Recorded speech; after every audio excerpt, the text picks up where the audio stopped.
चलिए, हमने Archimedes principal को अच्छे से समझ लिया कि क्या होता है। अब हम उसका मैथमेटिकल फॉर्मूला देखते हैं क्या होता है, उसको प्रूफ भी करते हैं, क्योंकि उसी फॉर्मूले पर बाय एंड फोर्स से क्वेश्चन हम करेंगे।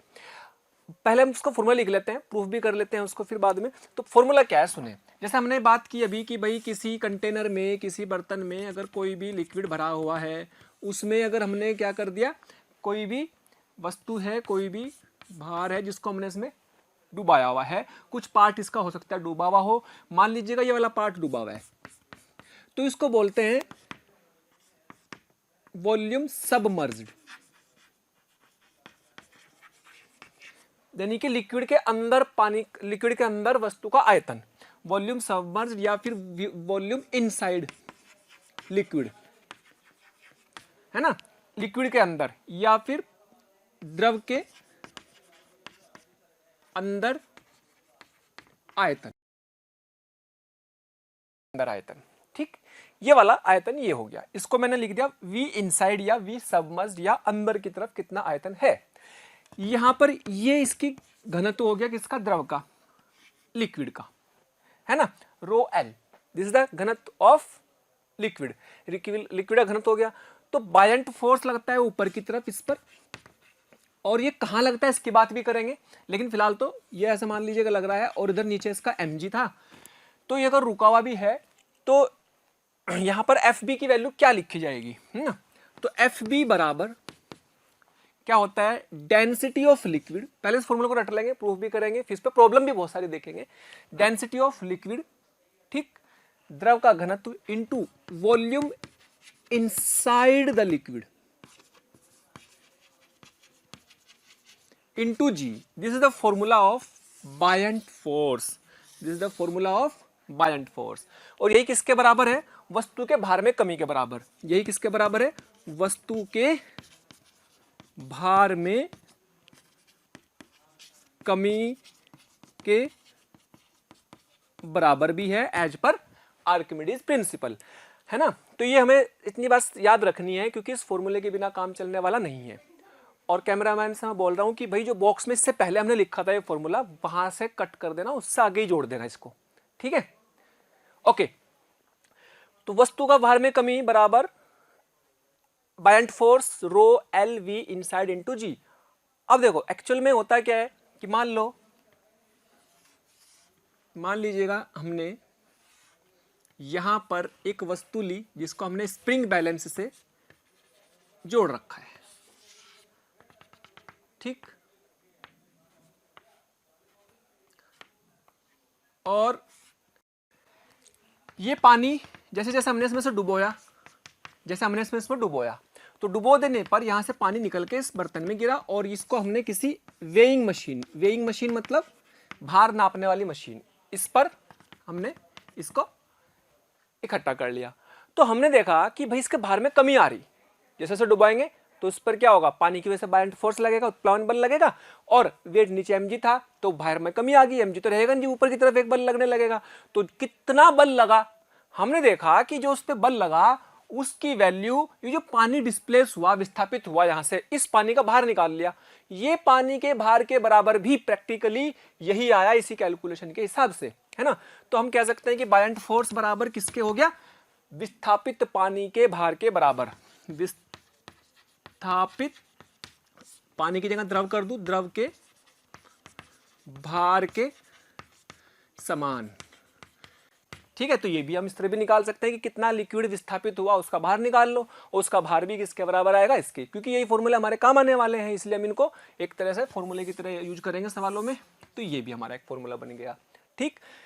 अच्छा, अब इंपॉर्टेंट फिर से मैं बताता हूं कि घनत्व तो आएगा द्रव का, हमेशा घनत्व तो फॉर्मूले में आएगा किसका, द्रव का, और आयतन किसका आएगा, वस्तु का। वॉल्यूम इनसाइड द लिक्विड किसका, ये वस्तु का आयतन है, लेकिन कौन सा, जो पानी के लिक्विड के अंदर है भाई, जितना हिस्सा अंदर है वो वाला लेना, पूरा है तो पूरा ले लेंगे, आधा है तो आधा ले लेंगे, और इसमें जितना भी आएगा उसका कितना भी फ्रैक्शन, जितना भी भाग है वो वाला ले लेंगे, ठीक। अब हम इसको प्रूफ करते हैं कि इसको प्रूफ करने के लिए क्या सोचना है। अच्छा, मैं एक बात और बता देता हूं कि हमारे पास बायंट फोर्स विस्थापित द्रव के भार के समान है। इसको प्रैक्टिकली मान लो हमने पहले इस वस्तु का द्रव्यमान इस वस्तु का द्रव्यमान हमने पहले किस में ले लिया, यहाँ पे हवा में ले लिया, हवा में ले लिया पहले। तो जितना भी भार आया होगा, मान लो W1 आया उसका भार, ठीक, और फिर इसमें डुबाया, इसमें भार W2 आया, तो इसके भार में कमी हम निकाल सकते हैं ना स्प्रिंग की बैलेंस की रीडिंग से। तो स्प्रिंग के बैलेंस की रीडिंग से जो भार में कमी आई तो वो वही आई जितना पानी यहां से विस्थापित हुआ उसके भार के बराबर। तो इसीलिए हम ये कह रहे हैं कि जो भार में कमी है, वो जो भार में कमी है वो किसके बराबर है, विस्थापित द्रव के भार के समान। और उसी को क्या बोला, बायंट फोर्स बोला, क्योंकि न्यूमेरिकल में यही फॉर्मूला बार बार आने वाला है।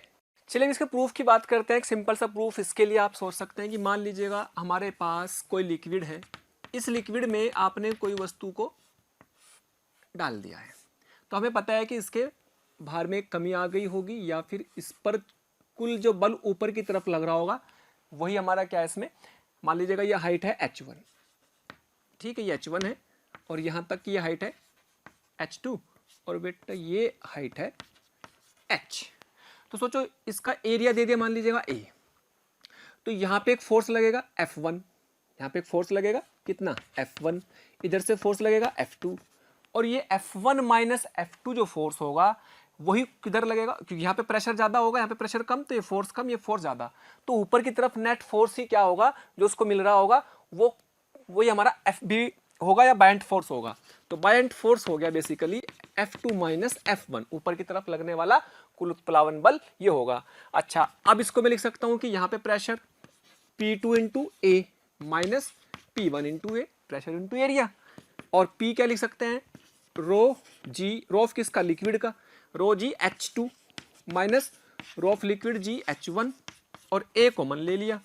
तो यहाँ से बहुत ध्यान से देखो, तो रो ऑफ लिक्विड और G into A H2 minus H1, this is what, this is H। तो ये डेंसिटी ऑफ लिक्विड, वॉल्यूम यहाँ पे लिखेंगे A into H into G, ये क्या बना, दिस इज व्हाट, इसका जो वॉल्यूम आएगा, volume of body, that is what A into H। तो मैं इसको लिख सकता हूँ density of liquid, volume of body inside the liquid into G। तो यही बायंट फोर्स का फॉर्मूला है, ठीक है, ये आपका बायंट फोर्स का फॉर्मूला आएगा, density of liquid, volume of body inside the liquid into G, ठीक है, ये आपको फॉर्मूला रट लेना है। इस फॉर्मूले में आप ध्यान रखेंगे FB equal to density of liquid, volume inside the liquid, volume of body inside the liquid into ये G को आप G इफेक्टिव लिख लो, G इफेक्टिव। G इफेक्टिव क्यों लिख रहे कि मान लो कोई वस्तु लिक्विड, कोई भी बर्तन या कोई भी कंटेनर जिसमें बाल्टी में पानी भरा हुआ है, लिक्विड भरा हुआ है, आपने लिफ्ट में रखा और लिफ्ट एक्सेलरेटेड है। अगर लिफ्ट मान लीजिएगा ऐसे है और लिफ्ट में आपने इसे कंटेनर को भरा हुआ है ना, तो ऐसा कंटेनर को भरा हुआ है, ठीक, तो लिफ्ट एक्सेलरेटेड हो सकती है ऊपर भी या नीचे भी।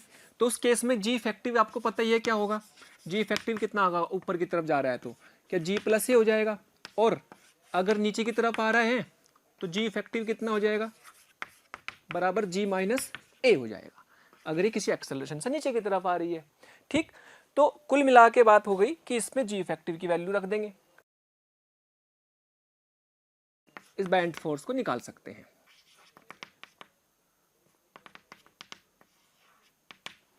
क्लियर, पहली बात। दूसरी बात, इसमें आप इस बात ध्यान रखेंगे कि अगर साम्यावस्था में है, यदि साम्यावस्था है, इक्विलिब्रियम,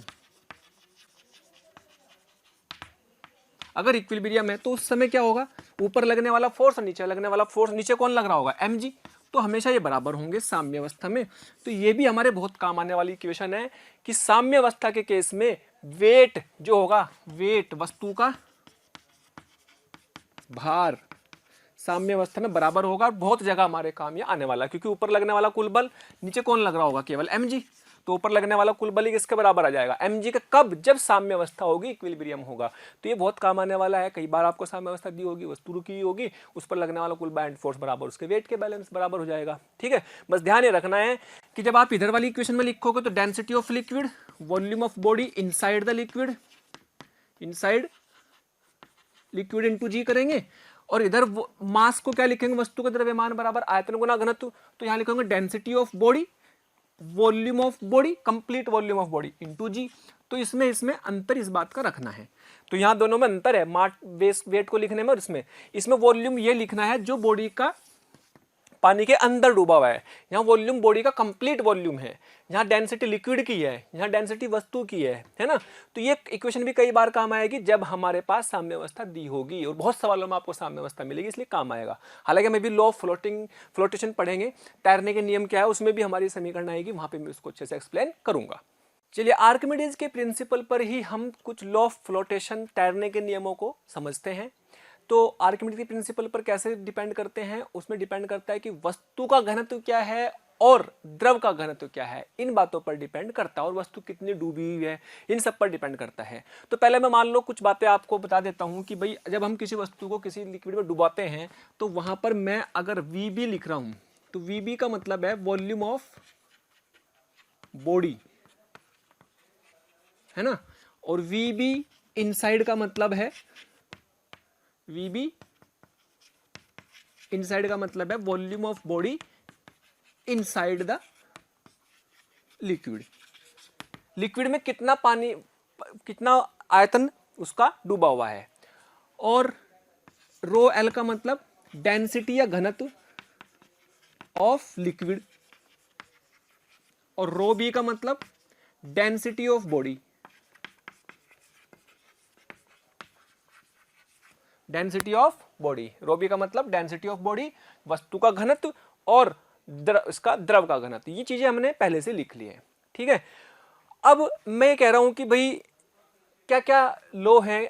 जैसे हम अगर बात करते हैं FB का फॉर्मूला क्या है, FB का फॉर्मूला होगा density of liquid volume of body inside the liquid into g, है ना, volume of body inside the liquid into g. अच्छा एक और चीज लिख सकता हूं, density of liquid volume of liquid displace, जो द्रव विस्थापित हुआ, द्रव विस्थापित का वॉल्यूम इनटू जी, ये भी लिख सकते हैं, क्योंकि जो द्रव विस्थापित हुआ उसका भार निकाल कर रख दिया, है ना, तो उसका भार तो बन गया, विस्थापित द्रव का भार। तो चाहे ऐसे लिख लो चाहे ऐसे लिख लो, हालांकि ज्यादातर हम इसी को यूज करेंगे क्योंकि हमें दिया रहेगा, ये पता रहेगा, है ना। और mg में अगर बात करेंगे तो mg में density of body volume of body into g, ये कंप्लीट वॉल्यूम है। ये कैसा है, टोटल वॉल्यूम, कुल आयतन, ये कुल आयतन है। ये वो आयतन है जो पानी में या लिक्विड में है ना। आयतन का जो लिक्विड में द्रव्यमान, जो द्रव में आयतन डूबा हुआ है, जो आयतन द्रव में डूबा है, ये वो वाला आयतन है। तो इसलिए इन चीजों में अंतर रखें, तभी हम इसको जो है लॉ ऑफ फ्लोटेशन को सही से समझ लेंगे। तो 3 केसेस में समझने की कोशिश करते हैं कि उससे हम ये भी निकालेंगे कितने भार में कमी आती है तो उसका आभासी भार कितना मिलता है। तो 3 केसेस में समझते हैं। मान लो केस फर्स्ट की बात करें, केस फर्स्ट की बात करते हैं। मान लो कि आपने ये यहाँ पे रखा हुआ है और इस वस्तु पर नीचे की तरफ कौन लग रहा है, इसका mg, जिसे हमने क्या नाम दिया, w, उसका वेट नाम दे दिया।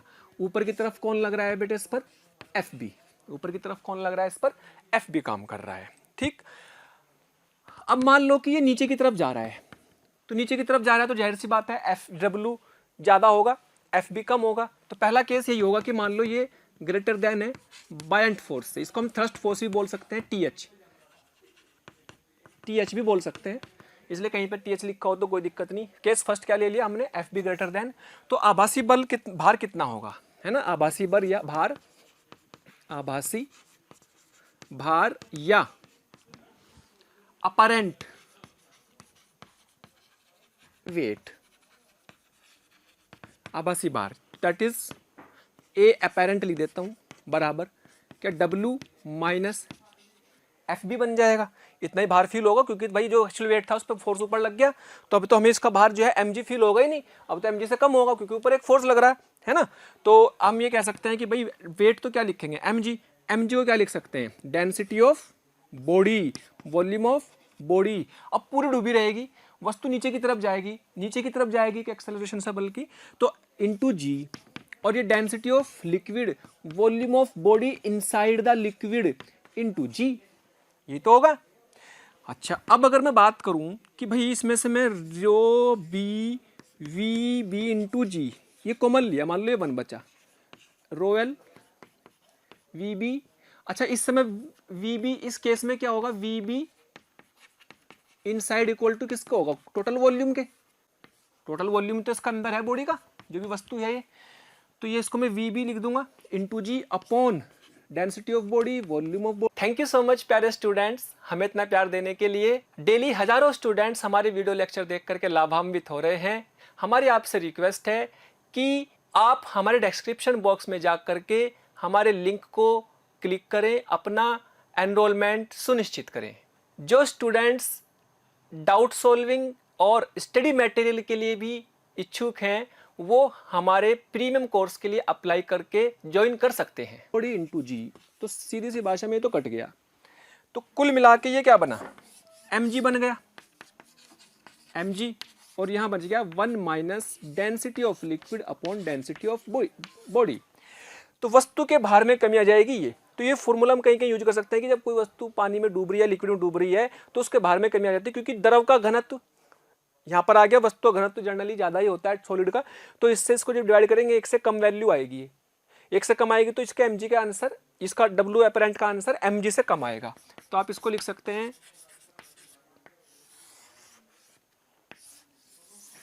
ये।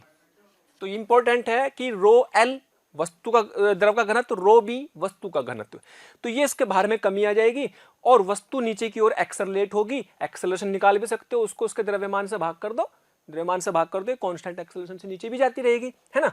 तो पहले केस में हमें ये ध्यान रखना है कि भाई वेट ज्यादा है अगर तो। अच्छा इसमें इसका मतलब क्या हुआ, इसका मतलब यहाँ पे ये भी होगा कि भाई अगर ये ज्यादा है, अपरेंट वेट निकला है, ये ज्यादा है, ये कम है, तो ध्यान दो जी और वी भी तो सेम हो गया, जी और वी भी तो सेम हो गया।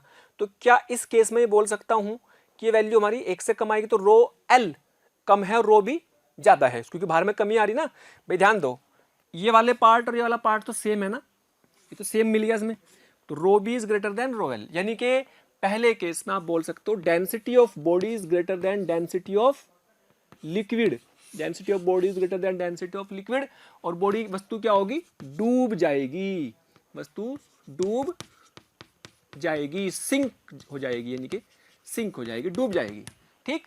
और वस्तु डूबेगी, नीचे जाके बैठ जाएगी तली पर इस केस में। यानी कि अगर डेंसिटी वस्तु की ज्यादा है, वस्तु का घनत्व ज्यादा है, द्रव का घनत्व कम है, तो लॉ ऑफ फ्लोटेशन के हिसाब से आप नीचे डूब जाओगे, बैठोगे नहीं फिर उसमें, अगर वस्तु का घनत्व ज्यादा है और द्रव का घनत्व कम है, ठीक।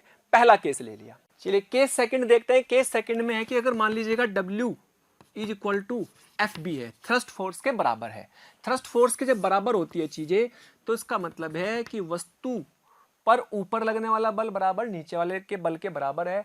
और उस केस में अगर मैंने ये बोल दिया कि density of body equal to density of liquid, ये दोनों बराबर है, तो वस्तु पानी में बिल्कुल नीचे की तरफ जहां छोड़ दोगे वहीं रुक जाएगी। मान लीजिएगा नीचे की तरफ W और ऊपर की तरफ FB है, नीचे की तरफ W और ऊपर की तरफ FB है। तो W और FB की अगर बात कर रहे हैं, तो अगर आपने यहाँ पे इसको छोड़ा तो यहीं पे रुकी रहेगी, तैरती रहेगी, लेकिन डूब करके, है ना, तैरेगी बट डूब करके। अगर यहाँ छोड़ोगे तो यहाँ, अगर आपने यहाँ छोड़ा वस्तु को तो यहीं रुकी रहेगी, यहाँ छोड़ा वस्तु को तो यहीं रुकी रहेगी, क्योंकि हर जगह पर FB और जो W होंगे वो सेम होंगे, बस जहाँ छोड़ दोगे वहीं पर, है ना। चलिए मान लो हमने इसको यहाँ पे छोड़ दिया, तो पूरी वस्तु डूबी रहेगी, है ना। तो इस केस में वस्तु पूरी डूब कर तैरती रहेगी, पूरी डूब कर तैरती रहेगी, क्योंकि फोर्स बराबर है। और ऐसा कब होगा, डेंसिटी की वजह से होगा, डेंसिटी सेम होगी। तो देखो ध्यान से, एफ बी यानी कि अपरेंट फोर्स क्या होगा, अपरेंट मतलब आभासी फोर्स क्या होगा, F W minus F B, तो ये तो जीरो हो जाएगा। उस समय आपको लगेगा कि वस्तु में कोई भी भार नहीं है, शून्य होगा, है ना। और दूसरी चीज ये कि भाई अगर हम डब्ल्यू बराबर एफ बी की बात कर रहे हैं, तो इसको लिखेंगे density of body, volume of body into g, और density of liquid, volume of body inside the liquid. अब इसमें क्या होगा, volume of body equal to volume of body inside liquid बराबर होंगे volume of body inside into g, तो ये फिर से कटेगा, है ना। तो यहां पर density of body equal to density of liquid होंगे इस केस में। तो वस्तु को कहीं भी लाके छोड़ देंगे, वहीं पे डूब करके तैरती रहेगी, ठीक है, लेकिन पूरी डूबी रहेगी, बाहर नहीं निकलेगी, ठीक है। तो इसमें डेंसिटी सेम होनी चाहिए, डेंसिटी सेम होकर भी आप पानी के लिक्विड के अंदर हो जाएगी वस्तु, बाहर नहीं निकलेगी, ठीक। तो इसका मतलब ये हुआ कि यहाँ पर भी तैर तो रही बट लिक्विड के अंदर डूब रही, है ना। अच्छा, अब केस थर्ड की बात करते हैं। चलिए, केस थर्ड में क्या होगा कि भाई मान लीजिएगा उसका जो वेट है वो कम है और बायंट फोर्स या थ्रस्ट फोर्स ज़्यादा है। तो उस केस में क्या होगा, उस केस में वस्तु पानी के लिक्विड के कुछ बाहर की तरफ होगी, कुछ अंदर की तरफ होकर के तैरेगी, है ना। कुछ हिस्सा बाहर होगा, कुछ हिस्सा अंदर होगा। तो जो हिस्सा अंदर होगा ये वाला वॉल्यूम कहलाएगा अपना वॉल्यूम इनसाइड द लिक्विड। लेकिन इस केस में W और FB, और वो वस्तु क्या होगी, उस पर ऊपर की तरफ लगने वाला फोर्स तो बाहर आकर के तैरने लगेगी। मतलब क्या होगा कि वस्तु पर पानी के लिक्विड के अंदर या द्रव के अंदर कुल ऊपर की ओर बल लगेगा और पानी या लिक्विड कहो, द्रव में ऊपर आकर ऊपर की और साम्य अवस्था में तैरेगी। तो जब ये तैरेगी, यहां पर अगर ये तैर रही है, मान लो आपने यहां छोड़ी थी तो ये ज्यादा बायंट फोर्स ज्यादा होगा, ये ऊपर ले जाएगा। भाई मान लो, आपको ऐसा समझ लो कि शुरू में आपने इसको अंदर रखा तो रुक ही नहीं पा रही, कोई भी चीज अंदर डूबा रही, बाहर भाग रही तो बाहर भाग के यहाँ आकर रुक गई। तो जब यहाँ आकर रुक गई, मतलब वेट कम पड़ रहा था, बायंट फोर्स ज्यादा था, और जब बाहर आकर के रुक गई तो ये कौन सी अवस्था ले ली मैंने, साम्य अवस्था ले ली। और साम्य अवस्था का मतलब, तो साम्य अवस्था में क्या होगा, तो साम्य अवस्था में W बराबर किसको हो जाएगा, FB के, W बराबर FB के। तो जब हम साम्य अवस्था में इक्विलिब्रियम में FB बराबर W लिखेंगे तो FB बराबर W लिखने में अब इंपॉर्टेंट पॉइंट ये है कि ध्यान दें कि हमने ये देखा था कि भाई पानी के अंदर अगर आप वस्तु को लेकर के छोड़ देंगे ना किसी भी चीज को, अब मान लो मैंने यहां छोड़ा, ये FB है, ये mg है या W है, क्योंकि W कम है ज्यादा है तो जाहिर है तो ऊपर जाएगी ना, तो बाहर आकर के इक्विलिब्रियम में जब आ जाएगी, उसकी बात हम कर रहे हैं। और इसी केस में वो तैरेगी और सेफली तैरेगी बाहर निकल के, यानी कि आप जो है बॉडी का आधा हिस्सा बाहर भी होगा, तैरती भी रहेगी, कुछ ना कुछ हिस्सा तैर बाहर भी होगा। तो ये वाला लॉ हमारे लिए बहुत इंपॉर्टेंट है, ये हमारे बहुत काम अवस्था में वेट mg के बराबर हो जाएगा। अंदर की तरफ अगर ले जाएंगे तो वेट कम रहेगा, FP ज्यादा होगा। अगर पूरी डुबो देंगे तो कुछ हिस्सा ऐसा होगा जब बाहर निकलेगा तो वहां पर साम्य अवस्था आ जाएगी। ये बड़ा इंपॉर्टेंट है, law of flotation. That is important इसलिए क्योंकि इसके ऊपर बहुत सवाल मिलेंगे। तो यहाँ पर एक इंपॉर्टेंट पॉइंट ये हुआ कि भाई FB बराबर, जैसे आपने W लिखा तो mg लिखा इसको, और FB को क्या लिखा, density of liquid, volume of body inside the liquid into G। ये इंपॉर्टेंट है इस बार, क्योंकि इस बार अंदर की तरफ वाला वॉल्यूम कुछ और है, ये वाला वॉल्यूम VB इनसाइड है, और ये वाला वॉल्यूम पूरी बॉडी का VB है। तो यहां पे लिखेंगे density of body, volume of body into G। G से G तो कट गया। अब ध्यान दो, density of body upon density of liquid बराबर, अगर इसके नीचे ले आऊं, और volume of body inside the liquid upon volume of body। Body का पानी में कितना है और वो, या फिर आप कह सकते हो वी सबमर्ज। सबमर्ज मतलब कितना पानी उसमें कितना लिक्विड में वो उसका आयतन मर्ज है ना, और पूरी बॉडी का वॉल्यूम, पूरी वस्तु का आयतन, है ना। तो इस तरीके से भी हम देख सकते हैं कि ये तो कम होगा चूंकि V body inside liquid less than V body से तो कम ही होगा, जो अंदर होगा ये तो कम ही होगा टोटल बॉडी के आयतन से। इसका मतलब ये कम है ज्यादा है, अगर ये कम है ये ज्यादा है तो इसका मतलब ये हुआ कि ये कम है ज्यादा है, यानी कि density of body is less than density of liquid. तो अगर डेंसिटी ऑफ लिक्विड ज्यादा होगी, इसका मतलब वस्तु बाहर की ओर निकल करके तैरने लगेगी। तो ये बड़ा इंपॉर्टेंट है। इसका मतलब किसी चीज को तैराना है तो द्रव का घनत्व ज्यादा रखो, वस्तु का घनत्व कम रखो, अगर किसी वस्तु को तैराना है। जब हम किसी जो है पानी के बड़े बड़े जहाज होते हैं, सोचो, और कील डूब जाती है, बचपन से पढ़ता है इस चीज को भी, कील डूब जाती है, बड़ा जहाज नहीं डूबता, तो कील का घनत्व, आयरन का घनत्व है, उसका घनत्व ज्यादा होता है, डूब जाती है। लेकिन पानी के जहाज में उससे खाली जगह की स्पेस होता है जिसमें हवा होती है, तो पूरा एवरेज घनत्व जो पूरे पानी के जहाज का होता है, लोहे का, हवा का, सारा मिला करके उसके पूरे का जो एवरेज घनत्व है वो द्रव के घनत्व से कम कर दिया जाता है, इसलिए उसके ऊपर तैरता है। इसलिए इसको ऊपर तैरता है। तो ये वाला प्रिंसिपल हमारा इंपॉर्टेंट है, क्योंकि इसमें तो बाहर रह करके तैरेंगे और ये तो हम चाहते हैं कि बाहर रह करके तैरे, इसलिए इंपॉर्टेंट हो गया, है ना। अच्छा, एक बहुत इंपॉर्टेंट बात देखो ध्यान से, एक बहुत इंपॉर्टेंट देखो, तो density of body upon density of liquid, ये क्या होगा, सापेक्ष घनत्व हुआ किसके, लिक्विड के। और अगर ये लिक्विड पानी हो तो क्या उसकी रिलेटिव डेंसिटी आ गई, है ना। If density of liquid is equal to density of water, अगर ये वाटर के लिए हो तो क्या आप ये कह सकते हैं कि रिलेटिव डेंसिटी, सापेक्ष घनत्व बराबर वस्तु का घनत्व बटे वाटर का घनत्व। और क्या यही अब इसके बराबर भी आ गया, V inside upon V body. तो V inside upon V body से भी कि कितना आयतन वस्तु का उसके अंदर डूबा हुआ है, लिक्विड में या पानी में, उससे भी हम सापेक्ष घनत्व को निकाल सकते हैं। एक्चुअल में सापेक्ष घनत्व को निकालने का ये एक प्रैक्टिकल मेथड है। आपने किसी कंटेनर में क्या करा, किसी कंटेनर में मान लीजिएगा आपने वो वस्तु को डुबोया, है ना, और उसमें पानी भरा हुआ है, ठीक। तो पानी, तो पहले तो वस्तु का आपने आयतन निकाल लिया, मान लो कोई भी क्यूब है, उसका आयतन A क्यूब है। और अब आप यहां देखो क्योंकि इसका वस्तु का इतना आयतन डूबा हुआ, रीडिंग ले लेंगे उसको कितना आयतन डूबा हुआ है, यहां से नाप लेंगे कितना आयतन डूबा हुआ, तो कितना आयतन डूबा है वो और कुल आयतन से भाग कर दो, तो उस वस्तु का पानी के सापेक्ष घनत्व निकल जाएगा। यानी कि आप उस वस्तु का घनत्व भी निकाल सकते हो, क्योंकि पानी के सापेक्ष निकलेगा तो वस्तु का घनत्व तो निकल जाएगा, एब्सोल्यूट घनत्व तो निकल जाएगा। तो यानी कि पानी का सापेक्ष घनत्व या पानी के सापेक्ष किसी वस्तु का घनत्व निकालना या किसी वस्तु का घनत्व निकालने का ये एक प्रैक्टिकल तरीका है। बड़ा सिंपल सा मेथड है।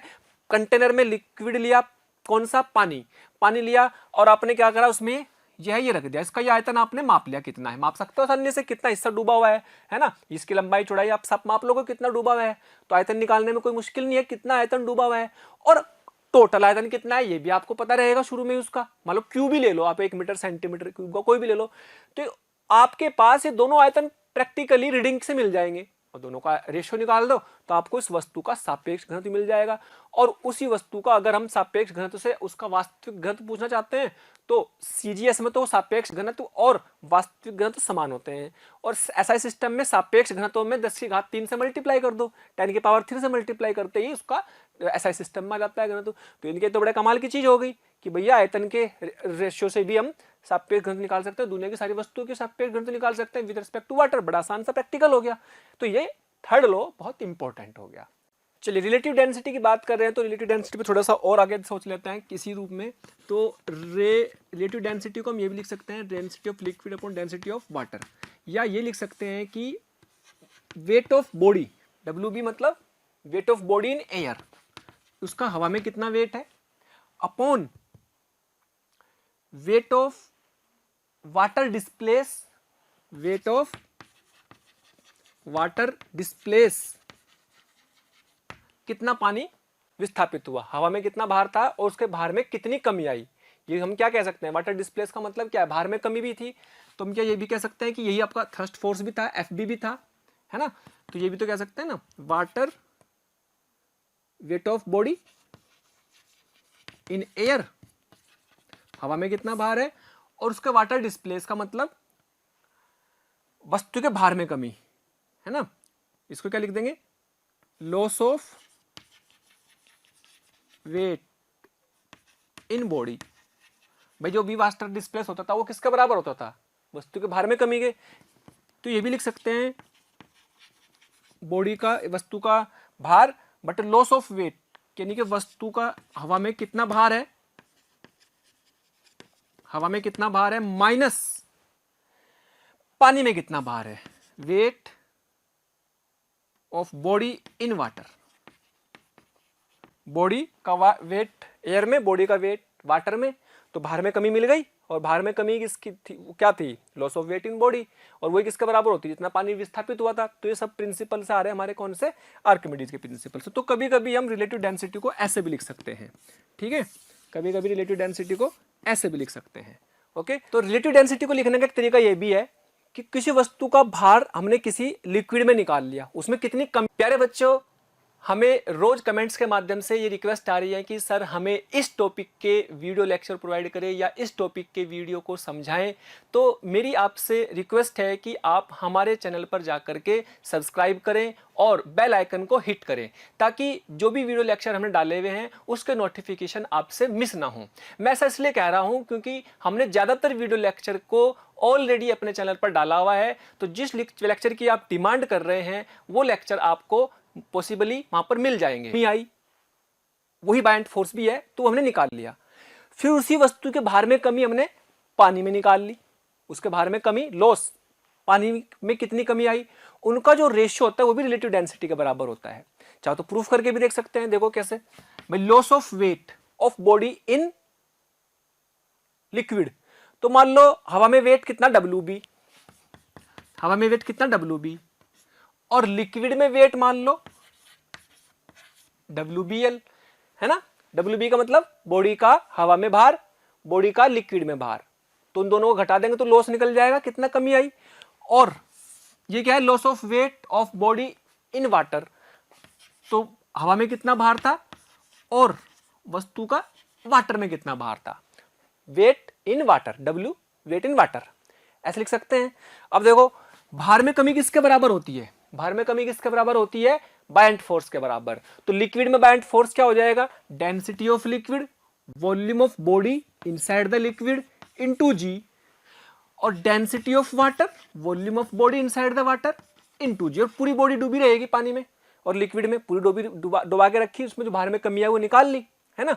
तो यहां से ये तो कट गया, तो क्या बचा, तो यानी कि ये भी क्या बना, रिलेटिव डेंसिटी। तो ये भी आप याद रख सकते हैं रिलेटिव डेंसिटी के लिए फॉर्मूले जो कर कहीं पर आते हैं, तो इनको आप लिख सकते हैं सीधे सीधे। आपको ये फॉर्मूला या ये फॉर्मूला, हालांकि जहां जहां जरूरत पड़ेगी वहां से कुछ कर सकते हैं, लेकिन मेन फॉर्मूला यही है, rho L upon rho water. Water के सापेक्ष किसी वस्तु का घनत्व ही क्या कहलाता है, सापेक्ष घनत्व या रिलेटिव डेंसिटी कहलाता है। तो आर्किमिडीज के प्रिंसिपल के बेसिस पर हमने कुछ भार में कमी के बेसिस पर कुछ फॉर्मूले लिखे हैं जो कि आपको रिलेटिव डेंसिटी का डायरेक्ट आंसर दे सकते हैं। ओके, चलिए हमने ये तो जान लिया कि हमारे पास की उत्प्लावन बल काम करता है, लेकिन किस पॉइंट पे काम करता है उसको जानते हैं।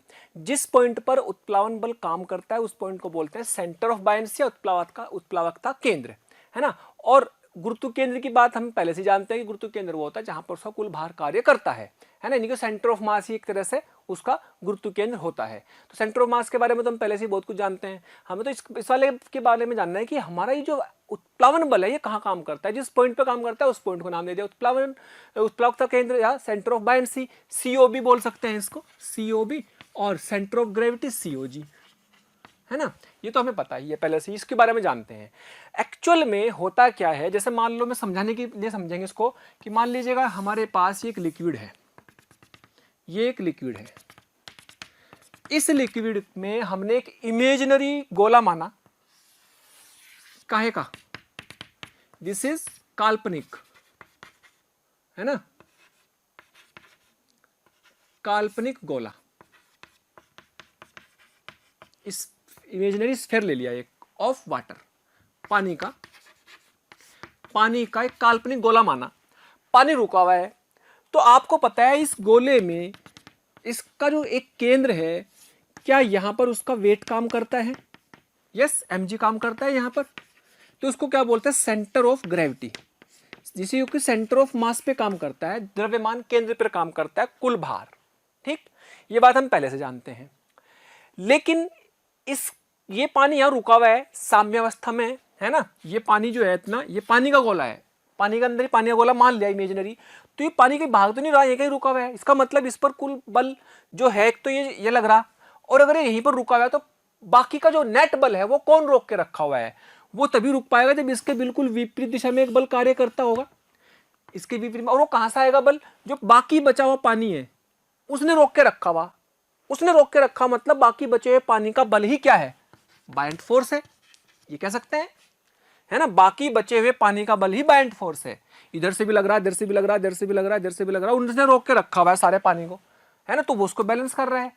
तो यहां पर जो उत्प्लावन बल था वो उसके सेंटर ऑफ ग्रेविटी या सेंटर ऑफ मास के बिल्कुल बराबर ही आ गया, जहां पर इसका वेट भी और सेंटर, जहां पर उसका वेट भी काम कर रहा है और उसका उत्प्लावन बल भी काम कर रहा है, क्योंकि तभी रुक सकता है ना। तो साम्य अवस्था में ध्यान देंगे, साम्य अवस्था में एफ बी का मतलब क्या हुआ, जो बाकी बचा हुआ पानी है, एफ बी का मतलब बाकी बचा हुआ पानी का बल, यही तो हुआ, जो बाकी बचे हुए पानी ने बल लगा रखा, उसने तो रोक के रखा, तो ये वेट को बैलेंस कर रहा इक्विलिब्रियम में, और यही किसके बराबर बैठ रहा है, इसके mg के बराबर भी है। इस केस में आप कह सकते हो सेंटर ऑफ मास या सेंटर ऑफ ग्रेविटी जो है वो क्या है, सेम है centre of buoyancy. Centre of buoyancy क्या हुआ, जहां पर उत्प्लावन बल काम कर रहा हो, है ना। सेंटर ऑफ बायंसी का मतलब वेयर एफ बी वर्क, जहां पर एफ बी काम कर रहा हो वो लेंगे, और यहां पर क्या है, जहां पर उसका भार काम कर रहा हो, वेयर एम जी वर्क, ऐसा समझ लो, जहां पर उसका भार काम कर रहा हो। तो ये तो बात समझ में आ गई कि इसका मतलब तो ये हुआ कि क्या ये हमेशा बराबर होंगे, क्या ये हमेशा बराबर होंगे, नहीं, हमेशा बराबर हो जरूरी नहीं है, ठीक है। अगर ये बराबर है तो ये चीजों पर कुल आप देख सकते हो कि वाली इक्विलिब्रियम में रहेगी, चीजें घूमेंगी नहीं बस। लेकिन अगर मैं आपसे बोलूं कि भाई इस पानी के गोले की जगह मैं इसमें एक गोला ले लूं जिसमें आपने आधे में कॉपर है आधे में एल्यूमिनियम है, मान लीजिएगा ये आपका एल्यूमिनियम है और ये वाला कॉपर का गोला है, उतनी रेडियस का, जितनी इसकी थी उतनी रेडियस का ये ले लिया और इसको उठा के पानी में डुबा दिया, इसको उठा के उतने ही पानी में यहां डुबो दिया, और ये यहां पर मान लीजिएगा इक्विलिब्रियम में है, ये क्या है, इक्विलिब्रियम में है। तो अब बताओ कि इसका वेट तो कहां काम करेगा, वेट तो कहां काम करेगा, तो वेट तो अब इसका सेंटर ऑफ मास पे काम करेगा। सेंटर ऑफ मास कहां चला गया होगा, क्या इसका सेंटर ऑफ मास उसका वहीं होगा जब पहले था, नहीं। सोचो अलग अलग भार के हैं, अलग अलग भार के हैं तो उसका मतलब अलग अलग द्रव्य अलग अलग मटेरियल के बने हुए हैं, तो सेंटर ऑफ मास कहीं मान लो यहां आ गया, मान लिया कि सेंटर ऑफ मास कहीं यहां आ गया, ठीक, ऐसा कहीं यहां पे सेंटर ऑफ मास आया, तो उसका वेट तो कहीं यहां काम कर रहा। लेकिन एफ बी किसके बराबर होता है, जितना पानी उसने विस्थापित किया। भाई मैं बाकी बचे पानी का बल भी कह सकता हूं या ये भी कह सकता हूं कि इतना पानी उसने विस्थापित करना पड़ेगा, उस बल के भार के बराबर होगा। तो इस पानी के विस्थापित पानी, ये भी कह सकता हूं कि ये क्या हुआ, विस्थापित पानी का भार, ये भी तो कह सकता हूं। तो मैं ये कहूंगा एक्चुअल में कि जब मैंने यहां पर ये इतना गोला यहां पर रखा तो इसने इतना पानी विस्थापित किया, और जो विस्थापित पानी होगा वो तो इतना ही होगा, तो विस्थापित पानी का जो सेंटर होगा that is centre of buoyancy. विस्थापित पानी का जो सेंटर होगा, और विस्थापित पानी तो जितना ये है इतना ये पानी, तो विस्थापित पानी का सेंटर तो अभी भी यही हुआ, यानी कि एफ बी तो अभी भी यही हुआ। तो इसमें रोटेशन का इफेक्ट आ जाएगा, घुमा देंगे दोनों, वो एक अलग चीज है, वो एक अलग टॉपिक है कि घूम रही है चीजें, वो हम बाद में देखेंगे कि घूमने का क्या कंसेप्ट है। लेकिन घूमने के बाद मतलब इसमें होगा कि सेंटर ऑफ बायंसी और सेंटर ऑफ ग्रेविटी अलग अलग हो सकते हैं, घूमेगा तो कहीं टॉर्क वर्क निकालना पड़ जाएगा, बस ये होगा। तो कुल मिला के बात ये हुई कि सेंटर ऑफ बायंसी का मतलब क्या हुआ, सेंटर ऑफ बायंसी का मतलब हुआ विस्थापित पानी के सेंटर पर काम करेगा, है ना। सेंटर ऑफ बायंसी का मतलब सेंटर ऑफ डिस्प्लेस्ड वाटर, विस्थापित पानी का जो भार होगा उसका जो केंद्र होगा, क्योंकि ये तो अभी भी पानी उतना ही विस्थापित करेगा ना गोला, ये उतना ही विस्थापित करेगा। तो हमने पानी का गोला माना था, उसका सेंटर यहां था, अब हमने ये ले लिया, तो पानी का गोला तो अभी भी इतने बैठेगा यहाँ पे, सेंटर तो उसको इतने लगेगा, उस पानी को बाहर निकाल लेंगे तो उसका सेंटर तो सेंटर भी बैठेगा। तो ज्योमेट्रिकल सेंटर हमेशा सेंटर ऑफ मास और सेंटर ऑफ बायंसी सेम हो जरूरी नहीं है, मैक्सिमम टाइम ये बराबर होते हैं, क्योंकि इक्विलिब्रियम दे रहेगा तो उसका मतलब सेम होगा। लेकिन ऐसा भी हो सकता है कि अलग अलग हो जाएं। अलग अलग तभी होंगे जब हमारा सेंटर ऑफ मास कहीं और है, सेंटर ऑफ बायनेंसी आपका लिक्विड डिस्प्लेस के सेंटर को बोला जाएगा। ठीक है, फिर से बता देता हूं, सेंटर ऑफ बायनेंसी का मतलब कि जब कोई वस्तु को डुबाते हैं उसकी वजह से जो पानी डिस्प्लेस हुआ उस पानी का केंद्र कहां है, वही सेंटर ऑफ बायनेंसी है। ठीक, और वस्तु का जो ज्योमेट्रिकल सेंटर ऑफ मास आएगा वो सेंटर ऑफ मास पे भार काम करेगा। तो वो दोनों सेम हो जरूरी नहीं है, जरूरी हो सेम हो भी सकते हैं और नहीं भी। मान लो मैं आपसे बोलूं कि भाई मैंने सिर्फ यहां पे क्या लिया, मान लो मैंने एक आयरन का गोला ले लिया, कंप्लीट आयरन, तो क्या इसका भार यही काम करेगा? यस। और क्या जितना पानी ये डिस्प्लेस करेगा उस पानी का सेंटर भी यही होगा, क्योंकि स्फेरिकल में है, तो क्या ये एफबी भी यही होगा? तो क्या ये घूमेगा? तो ये घूमेगा ही नहीं, है ना। तो घूमने का इफेक्ट आना ना आना इस बात पर डिपेंड करता है कि centre of buoyancy, centre of gravity same है या अलग अलग है। और अलग अलग होंगे तो घूम जाएगा, सेम होंगे तो नहीं घूमेगा। सिंपल सी भाषा में बात ये हुई। तो फिर से एक बार समझ ले, सेंटर ऑफ बायनेंसी का मतलब जो पानी विस्थापित होता है, डिस्प्लेस होता है, उसके सेंटर पर जो बल काम करेगा वही उत्प्लावन बल, वही आपका सेंटर ऑफ बायनेंसी होगा जहां पर उत्प्लावन बल काम कर रहा होगा। जबकि सेंटर ऑफ मास पे वेट काम करता है तो सेंटर ऑफ ग्रेविटी है। दोनों सेम होंगे तो उसका मतलब वो इक्विलिब्रियम में रोटेट भी नहीं करेंगे, घूमेगी भी नहीं, और अलग अलग होंगे तो घूमने का प्रभाव भी आ सकता है। ओके, इतनी बात समझ में आ गई। सेंटर ऑफ बायनेंसी और सेंटर ऑफ ग्रेविटी में डिफरेंस अच्छे से समझ में आ जाना चाहिए। आप देखेंगे मैक्सिमम सवालों में centre of buoyancy, centre of gravity same ही होता है। आप इक्विलिब्रियम दे होगा, इसलिए बहुत ज्यादा टेंशन लेने की जरूरत नहीं कि अलग अलग होंगे तो क्या होगा। जब होंगे अलग अलग तो वो भी कराएंगे। ओके, चलिए प्यारे बच्चों, हम ये जान चुके हैं कि बायंट फोर्स क्या होता है और किस तरीके से वो काम करता है, क्या उसका फॉर्मूला है। ठीक है, अब बायंट फोर्स से रिलेटेड हम कुछ प्रॉब्लम देखते हैं, कुछ क्वेश्चन देखते हैं जो कि लगभग सारी वेराइटी उसमें कवर हो जाएंगी। इससे आपको और फील आएगी कि अच्छा बायंट फोर्स के कंसेप्ट इस तरीके से अप्लाई करने हैं।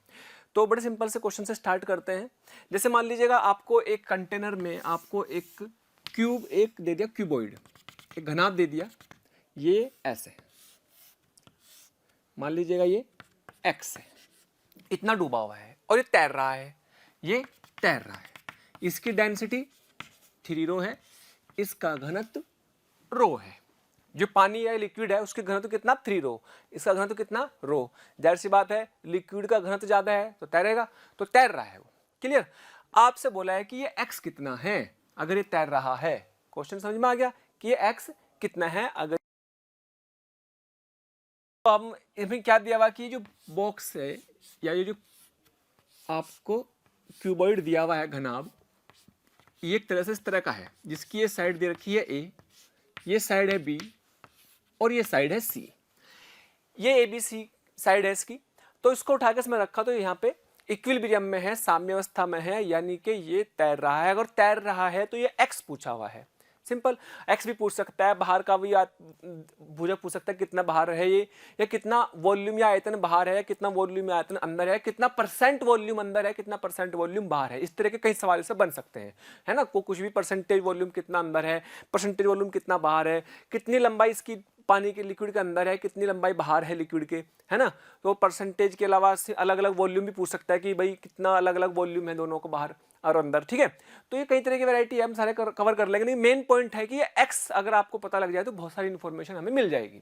चलो जी, अब हमें पता है कि भैया फ्लोट कर रहा है। फ्लोट करने के केस में हमें ये बात पता है कि फ्लोट करने के केस में इसके ऊपर एक फोर्स लग रहा होगा और ये फोर्स लग रहा होगा एफ और नीचे की तरफ इसका वेट होगा जिसने इसको बैलेंस किया होगा।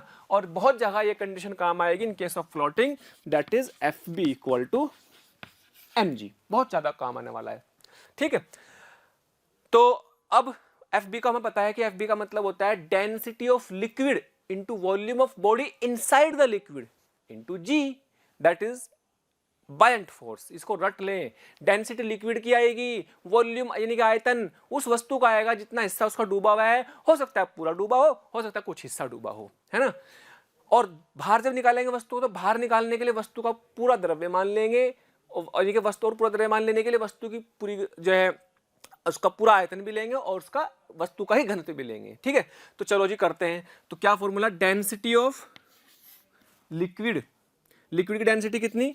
3 rho, volume of body inside the liquid, इतना वॉल्यूम बॉडी का अंदर है, ये वाला वॉल्यूम। सोचो ये लेंथ कितनी ए और ये कितनी है बी, और सोचो ये एक्स हिस्सा अंदर है ये x है, तो हम तो इस वॉल्यूम की बात कर रहे हैं, तो A B into X, length width और हाइट, तो इतना वॉल्यूम अंदर है, तो कितना वॉल्यूम अंदर है वो कितना होगा, A B into X, that is A B X into G. This is density of liquid, volume of the body inside the liquid into G equal to M G का मतलब पूरी बॉडी का द्रव्यमान इंटू जी करना. तो density of body, volume of body, volume of body कितना बैठेगा, पूरा volume A B C into ji.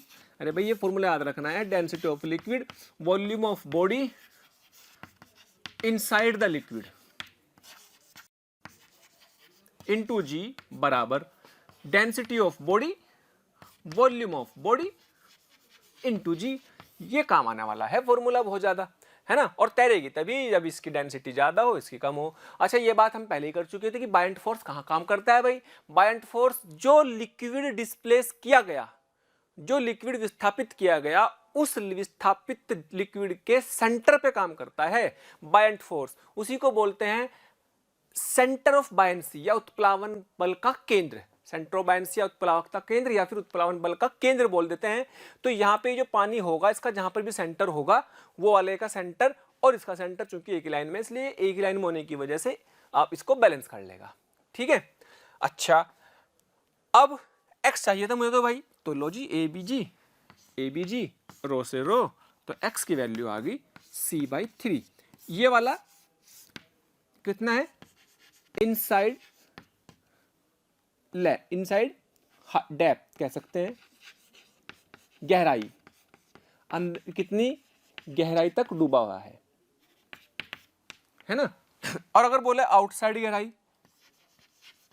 Outside कितनी है, L माइनस एक्स या C minus x, that is C minus C/3, यानी कि 2C/3, 2C/3 आ गया. अच्छा अगर आपको हमारे वीडियो लेक्चर्स पसंद आ रहे हैं तो प्लीज़ लाइक और शेयर करना ना भूलें. इससे आपके साथी, आपके जो ज़रूरतमंद दोस्त और विद्यार्थी हैं उन तक भी ये वीडियो लेक्चर पहुंच जाएंगे ताकि वो भी इससे लाभान्वित हो सकें. और अभी मैं यही कहना चाहूँगा कि आपका इतना प्यार और इतना स्नेह देखकर हमारी मोशन की पूरी टीम बहुत मोटिवेटेड है और आपके इस प्यार के कारण, इस मोटिवेशन से ही हम और अच्छे से अच्छे कंटेंट आपको प्रोवाइड करते रहेंगे. अब मैं इस सवाल तो ये हो गया, अब मैंने आपको बोला कई तरह के सवाल इसमें बन सकते हैं. हो सकता है कि कितना वॉल्यूम अंदर है, कितना वॉल्यूम बाहर है. तो अगर मैं बोलूँ कि भाई इसमें बताओ V इनसाइड कितना है, तो जाहिर सी बात है ए बी एक्स था. लो जी, तो ए बी C/3. तो आउटसाइड कितना है, लो जी आउटसाइड कितना, पूरा वॉल्यूम में से घटा दो सको तो लो, या फिर ये ले लो A B into 2C/3, A B into 2C/3, चाहे तो उसमें से घटा दो पूरे में से ये, चाहे आप डायरेक्टली ले लो साइड इसकी बाहर वाले हिस्से की. तो ए बी इंटू 2B यानी कि 2ABC/3. ये आ गया वॉल्यूम आउटसाइड का, ये आ गया वॉल्यूम इनसाइड का. ठीक है, और ये आ गया वॉल्यूम आउटसाइड का. पूछ सकता है कि भाई कितना वॉल्यूम, परसेंटेज वॉल्यूम पूछ लेता है, कितना परसेंट वॉल्यूम बाहर है या कितना परसेंट वॉल्यूम अंदर है. मान लो आपसे पूछा है कि भाई परसेंटेज, तो डेल्टा V अपॉन V, और किसका परसेंटेज पूछा, इनसाइड का, इंटू 100. कितना परसेंट आयतन अंदर है, तो अंदर कितना आयतन है, कितना अंदर आयतन है भाई, यह है ABC/3. ये लो, किस में से, ABC में से, टोटल आयतन तो ABC है ना, तो ABC में से ABC/3 अंदर है, इंटू 100. तो कितना आ गया, इससे कटा, दैट इज 33.33%. इतना परसेंट अंदर आ गया. और यानी कि 63, अगर उसको आप माइनस करोगे तो 60 पॉइंट समथिंग आ जाएगा, वो अंदर आ जाएगा 66.66. तो वो अंदर की, बाहर की तरफ आ जाएगा. ये अंदर की तरफ है, इतने परसेंट आयतन बाहर की, अंदर है और बाकी का बचा हुआ बाहर है. तो इस तरीके से इसमें आयतन से संबंधित कई सारे सवाल पूछ सकता है. अच्छा इसमें एक चीज मैं आपको बता दूं, भाई आपने एक तरह से अंदर कितना आयतन लिया और बाहर टोटल आयतन कितना था उसी की तो बात करी. तो इसके लिए हम एक डायरेक्ट शॉर्ट भी लगा सकते हैं कि हमें पता है कि density of body upon density of liquid equal to volume of body inside the liquid upon volume of body. ये तो होता है पूरा वॉल्यूम. तो जरूरी नहीं आप इन वॉल्यूम को निकालें, आप क्या करो सीधे डेंसिटी ऑफ लिक्विड कितनी है, डेंसिटी ऑफ बॉडी कितनी है रो, ये कितनी है 3 रो, इसमें 100 से मल्टीप्लाई कर दो, 100 से मल्टीप्लाई कर दोगे तो परसेंटेज वॉल्यूम आ जाएगा। ये लो, क्या 100/3 आ गया, और क्या इसको 33.3%। मतलब अगर आपको डायरेक्ट परसेंटेज पूछा जाए या फ्रैक्शन पूछा जाए, भिन्नात्मक रूप पूछा जाए आयतन का, कितना भाग डूबा हुआ है, कितना भाग बाहर है, तो डायरेक्ट घनत्व का अनुपात निकाल के भी आप बता सकते हैं। ठीक है, घनत्व के अनुपात से भी आप ये बता देंगे कि कितना भाग डूबा है और कितना भाग बाहर है। ठीक है, तो आपको वॉल्यूम निकालने की जरूरत ही नहीं है। अगर भाग पूछा हुआ है केवल तो आपको शॉर्ट ट्रिक हो गया, नहीं तो आप पूरा सोल्व कर लो तो भी कोई दिक्कत नहीं हो। मैंने सारे तरीके से समझा दिया एक छोटे से सवाल में। ओके, चलिए नेक्स्ट क्वेश्चन है, उसी सेम वैरायटी का क्वेश्चन है, लगभग थोड़ा सा चेंज कर दिया कि मान लो इसमें सिलेंडर दे दिया, क्यूब की जगह क्या दे दिया, सिलेंडर दे दिया। तो सिलेंडर का कुछ हिस्सा डूबा हुआ है, तो ये x कितना डूबा हुआ है ना, find the value of x, x कितना है और कितने प्रतिशत आयतन बाहर है, ये पूछा हुआ है। तो देखो कैसे करते हैं, सिंपल अपने को वही, और फ्लोटिंग के केस में है ना, इन केस ऑफ तैरने, सिलेंडर तैर रहा है, सिलेंडर इज फ्लोटिंग। ठीक है, तैर रहा है, तो तैरने का कंडीशन आपको पता ही कि एफ बी बराबर mg है, density of liquid that is 4 rho, density of liquid, volume of body inside the liquid, ये वाला, तो ये area A into x into g बराबर density of body, density of body volume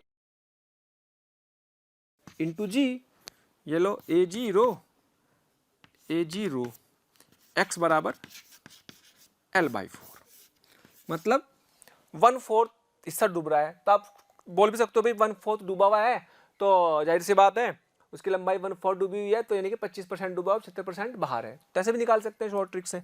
लेकिन अगर वैसे निकालना हो, मान लीजिएगा आप बोलें कि भाई आउटसाइड वॉल्यूम कितना है, पहले तो आप आउटसाइड की बाहर ये निकाल लो, ये कितनी होगी L-x, तो L-x की वैल्यू कितनी आ जाएगी, L-L/4, 3L/4।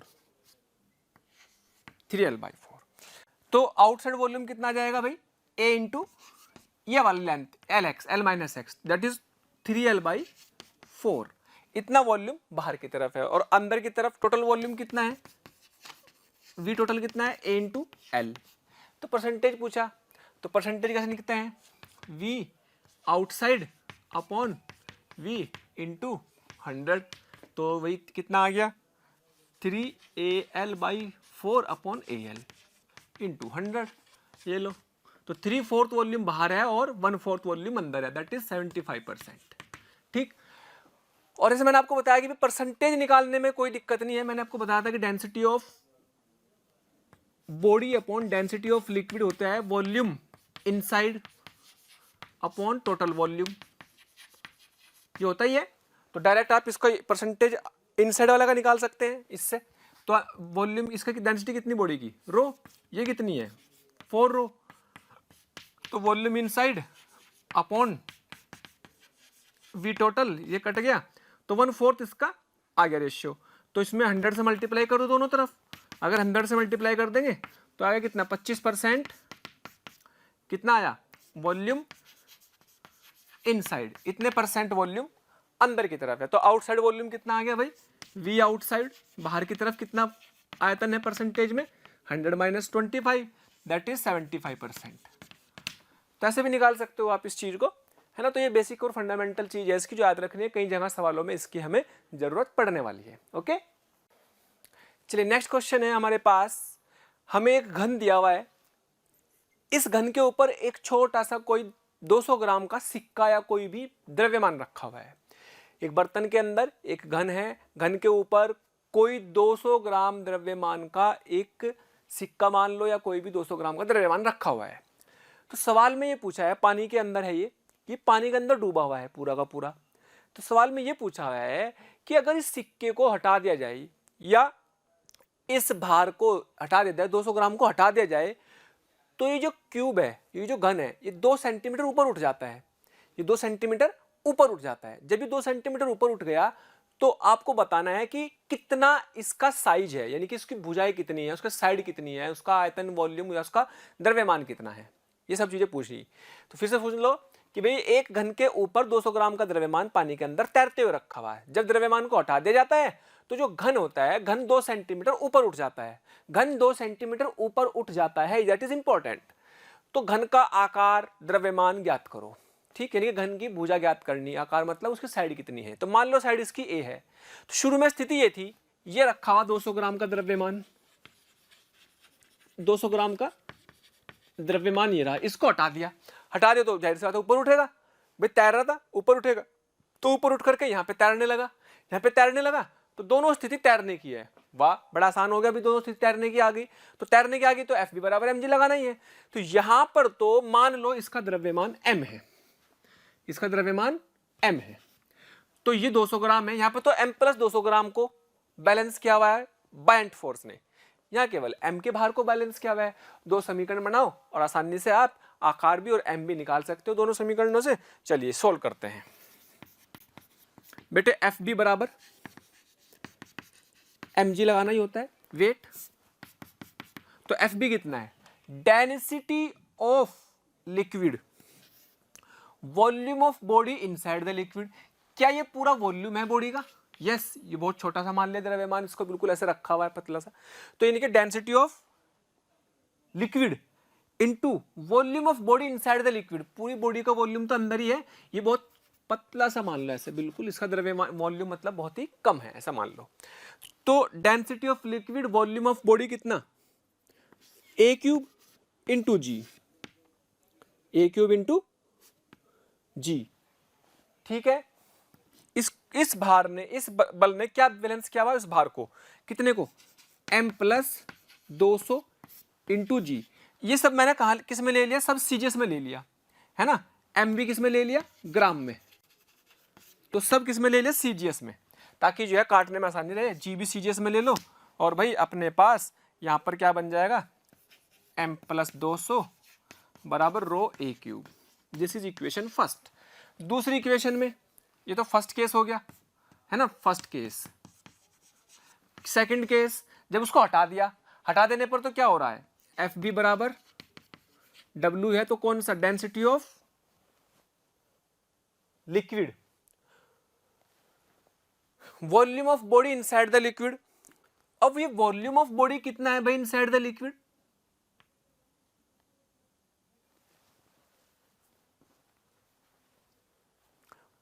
ये वाला x, इसने कहा ये 2 सेंटीमीटर है, तो x बराबर a माइनस 2, 2 सेंटीमीटर बाहर है ना, तो x बराबर a माइनस 2।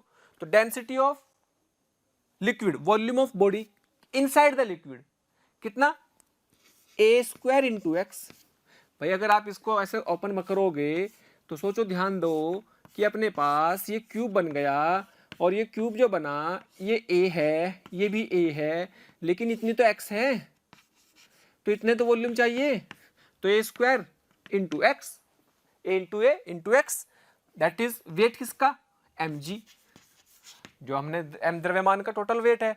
अच्छा अब क्या करना भाई, मुझे तो यहां से क्या चाहिए, और a चाहिए, तो x के लिए तो पता ही मुझे, x तो पता, रो a square into a minus 2 बराबर mg। अच्छा जी भी चाहिएगा, यहाँ जी भूल गए आप, जी से उड़ा दो, ये उड़ गया। मुझे चाहिए a, तो एक काम करो, m की वैल्यू उठा के यहाँ रख दो, चाहे यहाँ से वहां पर रख दो, एक ही बात है।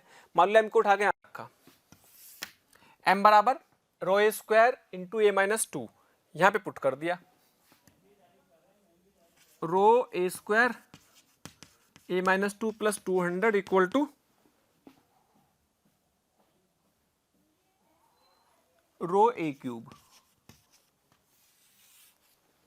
देखो इस m की वैल्यू को उठा के यहां रख दिया, तो a निकल जाएगा, और a क्या है, साइज, आकार है उसका।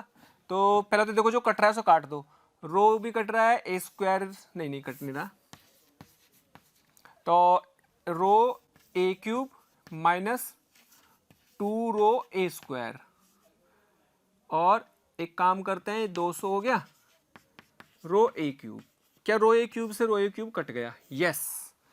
तो यहां से 2 रो की वैल्यू 2 रो ए स्क्वायर बराबर 200। अब देखो यहां से 2 रो की वैल्यू कितनी है? 1, क्योंकि सीजीएस में ले रहा हूं। तो आंसर जो आएगा ए का वो भी सीजीएस में सेंटीमीटर में आएगा, इंटू ए स्क्वायर बराबर 200। सोचो 200 कट गया, 100 आ गया, तो ए बराबर कितना आ गया? 10। ए बराबर 10 सेंटीमीटर। 10 सेंटीमीटर उसकी साइड है, तो उसका आयतन कितना हो गया? ए क्यूब। ए क्यूब का मतलब 100, ए क्यूब का मतलब सॉरी ए क्यूब का मतलब 1000 सेंटीमीटर क्यूब है ना, 10 गुना 10 इंटू 10। लेकिन उसने पूछा उसका मास, तो ए की वैल्यू रख दो कोई भी समीकरण में, यहां रख दो चाहे वहां रख दो, ए की वैल्यू किसी भी इक्वेशन में रख दो। अगर आपको m चाहिए तो m निकालने के लिए a की वैल्यू किसी भी इक्वेशन में पुट की जा सकती है। देखो आपके पास 2 इक्वेशन है, एक ये रही और एक ये रही, है ना, 2 इक्वेशन आ गई। तो कोई भी इक्वेशन ले लो, मान लीजिएगा मैंने m a की वैल्यू 10 को इस इक्वेशन में रख दिया, मान लो यहां रखा, तो रो की वैल्यू 1, a की वैल्यू 10 का क्यूब कितना आ गया? 1000 आ गया। तो 200 1000 घट जाएगा, तो m कितना आ गया? 800। और आंसर जो आएगा ग्राम में आएगा, आंसर जो आएगा वो ग्राम में आ जाएगा। देखो 800 ग्राम का है यानी कि ये क्यूब, ठीक। तो अगर आपसे ये पूछ लेता कि इसका आयतन बताओ, तो आयतन भी निकाल लेंगे। अगर आपसे पूछ लेगा इसका घनत्व बताओ, तो घनत्व निकालने में कोई दिक्कत नहीं, द्रव्यमान भी आयतन भी है, घनत्व भी निकाल सकते हैं। खैर वो सब चीजें आप निकाल सकते हैं, लेकिन इंपॉर्टेंट है कि आपको ये फॉर्मूला अच्छा से अप्लाई करना आना चाहिए। कितना भाग डूबा हुआ है, कब कितना आयतन लेना है, ये इंपॉर्टेंट है। ओके, तो प्यारे बच्चों, अगर आप चाहते हैं कि आपको किसी भी टॉपिक के लाइव डिस्कशन, वीडियो लेक्चर या स्टडी मटेरियल की जरूरत है, तो कृपया आप हमें इस नंबर पर कॉल कर सकते हैं 18002121 799 18002121 799।